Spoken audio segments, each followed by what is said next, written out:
واجب الاحترام ذویل احتشام معزز و مکرم محتشم سامعین، السلام علیکم ورحمۃ اللہ وبرکاتہ۔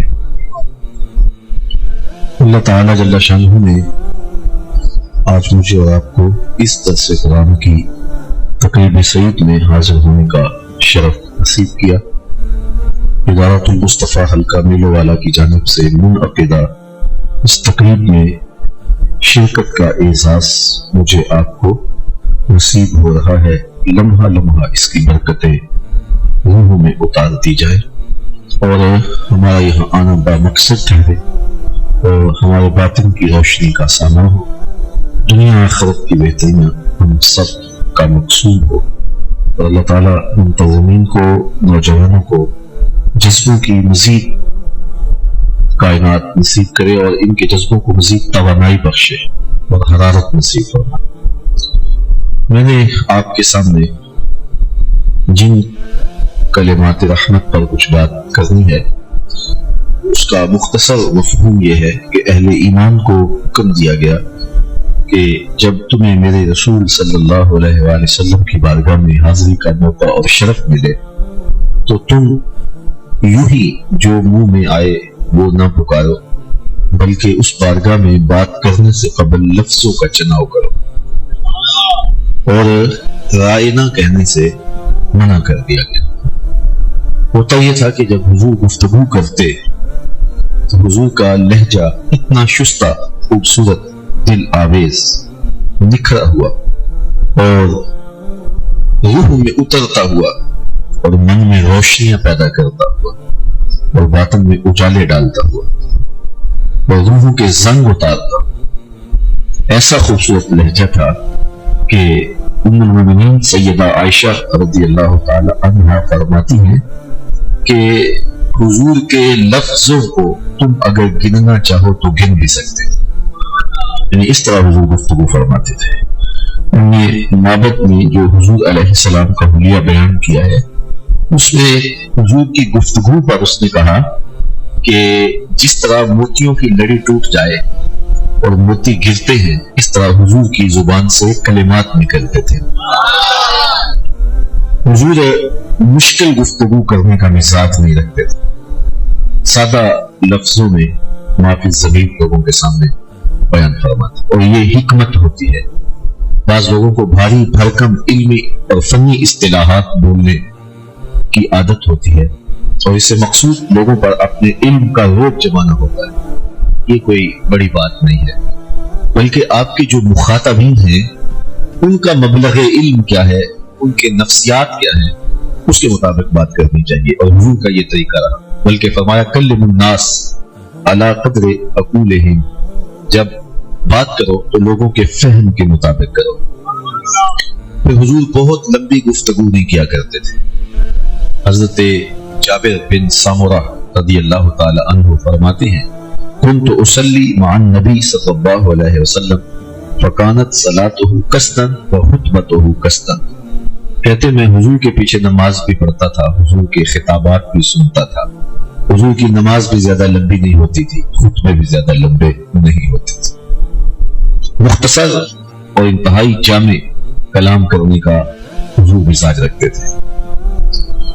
نماز بھی پڑھاتے تو جو کمزور لوگ تھے ان کا خیال رکھتے۔ ہاں، جب تنہا نماز پڑھتے تو اس وقت لمبی ہو جاتی، بلکہ اللہ قرآن میں ارشاد فرمایا اے چادر اوڑھنے والے ساری رات جاگا نہ کرو، کبھی سو بھی لیا کرو۔ لیکن جب جماعت کروا رہے ہوتے تو کمزور ترین لوگوں کا بھی خیال ہوتا۔ اچھا، حضور کا انداز تکلم سادہ تھا، دل نشین تھا، شستہ تھا، سہل تھا، لوگوں کے فہم کے مطابق تھا، لفظ نکھرے ہوئے ہوتے، گننا چاہو تو گن سکتے، لیکن اس کے باوجود جو اہم بات ہوتی اس کو 3 مرتبہ دہرا کے کہتے تاکہ سامعین کے فہم میں اچھی طرح وہ بات اتر جائے۔ اور جب حضور بات ختم کرتے صحابہ کو یاد ہوتا کہ حضور نے کیا فرمایا۔ یہ نہیں کہ 3 گھنٹے کی پرجوش تقریر ہو اور جب بندہ تقریر کے ختم ہونے کے بعد سوچنے لگے کہ میں نے کیا سنا ہے تو ایک بات بھی یاد نہ رہے۔ کمال یہ ہوتا ہے کہ جو بات ہے وہ روح میں اترتی جائے اور من میں تحریر ہوتی چلی جائے۔ اور یہ حضور کا انداز تکلم تھا۔ جب حضور بات کرتے تو جس طرح قریب والے شخص تک آواز پہنچتی، جو مجمع کے آخر میں بیٹھا ہوتا اس تک بھی آواز ایسے ہی پہنچتی۔ حضور سب کو دکھائی بھی دیتے، اگرچہ حضور کا قد لمبا نہیں تھا۔ کان رسول اللہ صلی اللہ علیہ وسلم لیسا بالطویل الممغط ولا بالکثیر المتردد۔ حضور کا قد لمبا بھی نہیں تھا، حضور پست قامت بھی نہیں تھے، درمیانی قد و قامت کے حامل تھے، لیکن جب لوگوں میں بیٹھتے یا کھڑے ہوتے، اذا جامع الناس غمرهم، حضور چھا جاتے، حضور کے کندھے لوگوں کے سروں سے اونچے دکھائی دیتے۔ یہ حضور علیہ السلام کا معجزہ تھا، اللہ نے انہیں عطا کیا تھا۔ اچھا، حضور نبی رحمت صلی اللہ علیہ وآلہ وسلم تو اس دل سوزی سے بات کرتے، اس محبت سے کرتے، شستہ سادہ سہل دل نشین دل آراق کلام ہوتا، لوگوں کے فہم کے مطابق بات کرتے، نفسیات کو ملحوظ رکھتے۔ دوسری جگہ سننے والوں کا انداز کیا ہے، کأن علی رؤوسہم الطیور، گویا ان کے سروں پہ پرندے بیٹھے، جنبش کی تو اڑ نہ جائے۔ یہاں تو پاپڑ بیلنے پڑتے ہیں نا لوگوں کو متوجہ رکھنے کے لیے، کوئی لطیفہ چھوڑنا پڑتا ہے، اور کوئی ہاتھ کھڑے کروانے پڑتے ہیں، اب دوسرا ہاتھ کھڑا کر دو، اب سینے سے زور لگاؤ، اب ادھر دیکھو، اب ادھر دیکھو۔ لیکن وہاں کیا ہے، حضور بول رہے ہیں، حکمت کے موتی بول رہے ہیں، اور سننے والے یوں بیٹھے ہیں کہ ان کے سروں پہ پرندے بیٹھے ہیں، جنبش کی تو اڑ نہ جائیں۔ مجھے بتائیے کہ جب سننے اور سنانے کا یہ ماحول ہو تو پھر کوئی چیز ایسی ہو سکتی ہے جو سمجھ میں نہ آئے؟ لیکن اس کے باوجود بھی اگر کسی خارجی سبب سے کسی چیز کی تفصیل چاہیے ہوتی ہے، سمجھ نہیں آتی، تو وہ ادب سے عرض کرتے ہیں، رائنا یا رسول اللہ صلی اللہ علیہ وسلم، حضور ہماری رعایت کر دی۔ حضور ناراض نہیں ہوتے کہ میں نے اتنی تفصیل سے بتایا، تم پھر پوچھ رہے ہو۔ حضور فرماتے اگر میں نہیں بتاؤں گا تو کون بتائے؟ حضور پھر ارشاد کرتے، اعلیٰ حضرت شیر ربانی میاں شیر محمد شرک پوری علیہ رحمہ نماز جمعہ کے بعد فارغ ہوئے تو لوگ آپ کو مل رہے تھے، اس طرح کے معمول ہوتا ہے، علماء سے لوگ ملتے ہیں۔ تو ایک بوڑھا شخص آپ سے مسافہ کرتے کرتے رو پڑا۔ میاں صاحب نے اسے پوچھا، ٹھیٹ پنجابی بولتے تھے، بیلیا کی گل ہے؟ اس نے کہا، جی میں دور دیہات سے آپ کے پیچھے نماز جمعہ پڑھنے کے لیے چل کر آیا تھا، بوڑھا ہوں، کمزور ہوں، وقت پہ پہنچ نہیں سکا اور آپ کا خطاب گزر گیا تھا۔ خیر میں نے آپ کے پیچھے نماز جمعہ تو پڑھ لی ہے، لیکن آپ کا خطاب نہیں سن پایا۔ اب آپ سے ملا ہوں اور آپ کے ہاتھوں کے لمس نے روح تک نور اتارا ہے، تو میرے دل میں یہ آرزو جاگی، کاش کہ میں آپ کا خطاب بھی سنا ہوتا۔ اس حسرت کی وجہ سے میری آنکھوں سے آنسو نکلے ہیں۔ میاں صاحب نے اسے فرمایا، بیلیا تو رک جا۔ باقیوں کو اجازت دے دی۔ جب سارے لوگ چلے گئے، مسجد خالی ہو گئی، اس کو اپنے سامنے بٹھا لیا اور جمعۃ المبارک میں جو خطاب کیا تھا وہ دوبارہ شروع کر دیا۔ تو اس نے لجاجت بھرے لہجے میں ہاتھ جوڑ کے کہا، حضرت میرے لیے آپ اتنی زحمت گوارا کر رہے ہیں؟ تو میاں صاحب فرمانے لگے، بیلیا جس رب واسطے انہوں نے سنایا سی، اسے رب واسطے تینوں سنا رہے ہیں۔ تو حضور سے اگر کوئی دوبارہ پوچھتا تو حضور ناراض نہ ہوتے، حضور پھر ارشاد فرماتے۔ اب مکے میں یا بندہ پکا مومن ہوتا تھا یا پکا کافر، مکے میں منافقت نہیں تھی۔ حضور جب مدینے تشریف لائے، شجر اسلام ثمر بار ہوا اور اسلام کے ثمرات لوگوں کو ملنے لگے، تو مسلمانوں کی صفوں میں یہودی بھی آ بیٹھے، منافقت کے لبادے لوگوں نے اوڑھ لیے اور وہ مجلس رسول میں آ بیٹھتے۔ جب صحابہ ادب سے عرض کرتے، رائنا یا رسول اللہ صلی اللہ علیہ وسلم، حضور ہماری رعایت کر دیجیے، تو یہودی اس لفظ کو تھوڑا سا بل دے کر کے رائنا کو رائی نہ پڑھتے، اور یہ ان کی لغت میں ایک گالی تھی، اور اس طرح وہ اپنی خود سے باطن کا اظہار کر جاتے۔ حضرت سعد بن معاذ رضی اللہ تعالی عنہ چونکہ یہودیوں کے حلیف رہے تھے اور ان کی لغت سے بھی کچھ واقف تھے، جب انہیں پتہ چلا تو وہ یہود کے پاس گئے اور کہا، آج کے بعد اگر تم نے میرے نبی علیہ السلام کے لیے رائنا کا لفظ بولا، تمہاری گردن کاٹ۔ انہوں نے کہا، یہ لفظ تم بھی تو بولتے ہو۔ اب مسلمان تو ادب سے بولتے تھے اور وہ دوسرا معنی انہیں ملحوظ تک نہیں تھا۔ خیر انہوں نے سوچا کہ چلو ایک بہانہ انہوں نے بنایا ہے، تو میں مسلمانوں کے پاس جا کے کہتا ہوں کہ یہ لفظ نہ بولا کرے، اور حضور سے عرض کرتا ہوں حضور انہیں منع کر دیں کہ یہ لفظ نہ بولیں۔ اس لفظ کے پہلو میں کھڑے ہو کر بدخصلت یہودی آپ کی توہین کر دیتے ہیں، اس لیے ان کو یہ لفظ بولنے سے منع کر دیں۔ وہ اس نیت سے حضور کی بارگاہ میں حاضر ہوئے، قبل اس سے کہ پہنچ کے عرض کرتے جبریل پہلے حاضر ہو۔ اور یہ آیت کریمہ نازل ہوئی یا ایھا الذین آمنوا لا تقولوا رائنا، اے ایمان والو آج کے بعد میرے نبی علیہ السلام کے لیے رائنا کا لفظ نہیں بولنا۔ تم اچھی نیت سے بولتے ہو، تمہارا لہجہ بھی دل آویز ہے، وہ غلط معنی تمہیں ملحوظ بھی نہیں ہے، اور اس کا برا معنی تمہارے حاشیہ خیال میں بھی نہیں ہوتا ہے، تمہارا رواں ادب سے کانپ رہا ہوتا ہے، عقیدت کے سانچے میں ڈھل کے یہ لفظ بولتے ہو، لیکن لفظ وہ ہے جس کے پہلو میں کھڑے ہو کر کچھ بدخصلت میرے رسول کی توہین کر جاتے ہیں۔ اگرچہ تمہاری نیت نہیں ہوتی، لیکن میں گوارا نہیں کرتا کہ جس لفظ کے پہلو میں کھڑے ہو کر میرے رسول کی توہین کا امکان بھی موجود ہو، میرے رسول کے لیے وہ لفظ نہیں بولا جائے۔ آج کے بعد تم نے یہ لفظ نہیں بولنا، مالک کوئی اور لفظ بولیں گے تو منافق وہ بھی بولنے لگ جائیں گے۔ کہا نہیں، اس کا متبادل خود دے رہا ہوں، اور وہ لفظ ایسا ہے قیامت تو آ سکتی ہے، کسی منافق کی زبان پہ نہیں آ سکتی۔ وہ لفظ کیا ہے؟ وَقُولُوا انظُرْنَا، عرض کروا کر ہم پہ نظر کرم کیجیے۔ یا رسول اللہ انظرنا سے مخاطبہ کیا کرو۔ اس لفظ کی ساخت ایسی ہے کہ اس میں محبت ہی محبت، اور اس کو بگاڑ کر کے کوئی دوسرا معنی نہیں لیا جا سکتا۔ تو آج کے بعد میرے نبی علیہ السلام کے لیے تم نے رائنا کا لفظ نہیں بولنا، بلکہ مخاطبے کی نوبت آئے تو انظرنا سے مخاطبہ ہے۔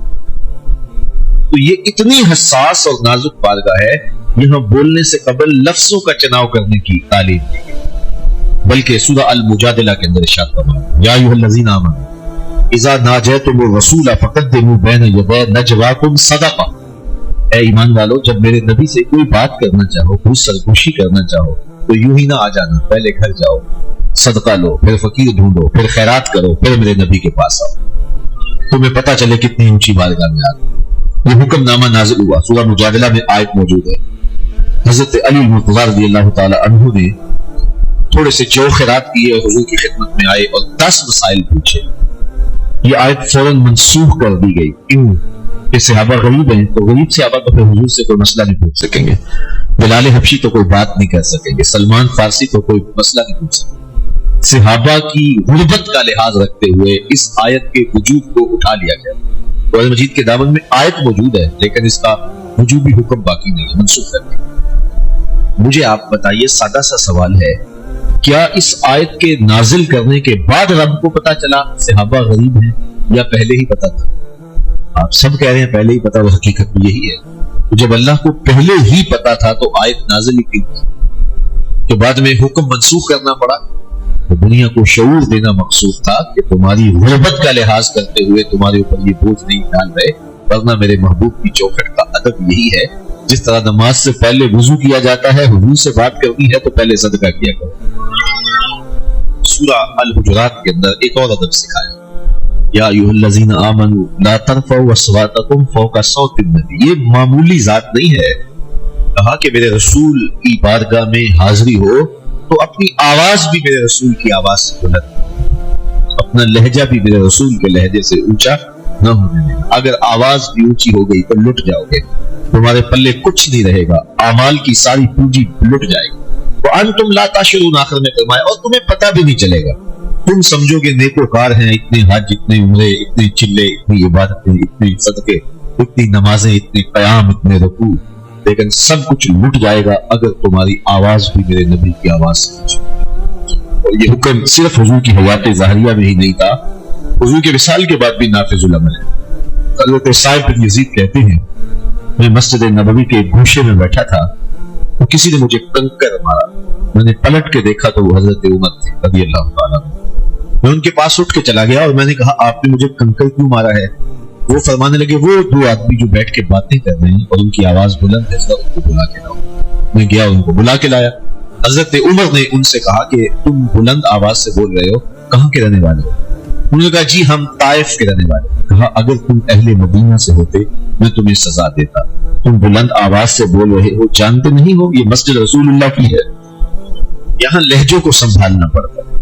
امام مالک نے 40 سال تک حضور کے روضہ انور کے پاس بیٹھ کے درس حدیث کی، اور 40 سال میں ایک بار بھی ایسا نہیں ہوا کہ حدیث کی کتاب کے برق کے پلٹنے کی آواز بھی پیدا ہوئی۔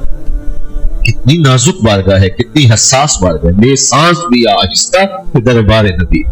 عزت بخاری کا شعر ہے، اقبال نے اپنے کلام میں درج کیا، ادب گاہے زیر آسماں از عرش